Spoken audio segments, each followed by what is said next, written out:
মার মতো দরদি কেউ নাই গো মা।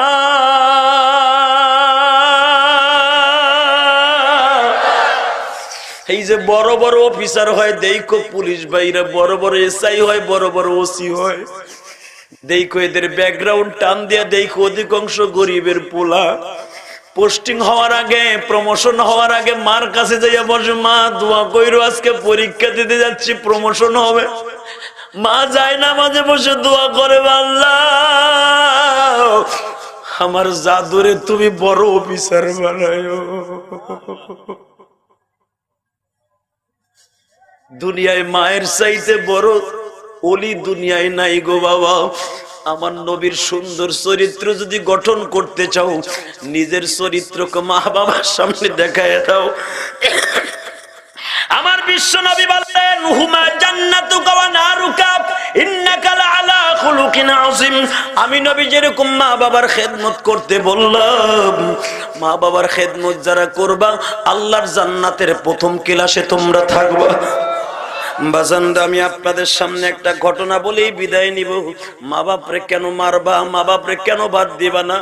মায়ের মতো দরদি এই জগতে হয় না। শীতের মৌসুমে দেখো সবাই আরামে ঘুমায়, তোমার মা তোমার শীতানে বৈশাখ কাঁদে।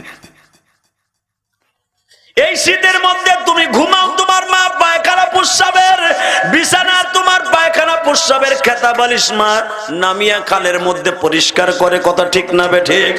যুবক ভাইরা, আমি বলে দিয়ে যাই, মা বাপরে ভাত দিতে চাও না, এমন একদিন আসবে তোমার সন্তানও তোমারে ভাত দিবে না। যেদিন তুমি দুনিয়া ছাড়ার আগে হবে বেঈমান হইয়া দুনিয়া ছাড়বা। সদরঘাটের তীরে একটা যুবক মায়ের জন্য দুইটা কাপড় কিনিয়া, দুই জোড়া স্যান্ডেল কিনিয়ে বোনের জন্য সদরঘাটতে লঞ্চে উঠছে। বাবা, শরীয়তপুর সখীপুর বাড়ি ছিল। আমি মাঝে মাঝে ওয়াজটা করি, ইউটিউবের ভিতরে শুই না, তোমরা কানছো। আজকে এখানে আসার পরে কয়েকটা যুবক পোড়াধার থেকে আসছে, তারা আমার কাছে রিকোয়েস্ট করছে, হুজুর আপনার এই ওয়াজ শুনে আমরা কানছি, আপনি একটু প্র্যাকটিক্যাল ওয়াজটা করবেন।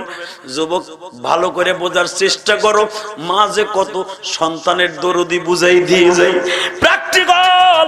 এই যুবকটা যখন মায়ের জন্য কাপড় কিনিয়ে স্যান্ডেল কিনিয়ে লঞ্চে উঠছে, আজ থেকে ৩-৪ বছর আগে চাঁদপুরের ঠোঁটায় একটা লঞ্চ ডুবছিল। ৩০০-র উপরে যাত্রী লইয়া লঞ্চটা যখন ডুববে, 15 মিনিট আগে মার কাছে ফোন দিছে, মা মা গো, মা গো, চাঁদপুরের ঠোঁটায় আছি, নদীর ভিতরে ঝড় উঠে গেছে, মনে হয় লঞ্চটা ডুবে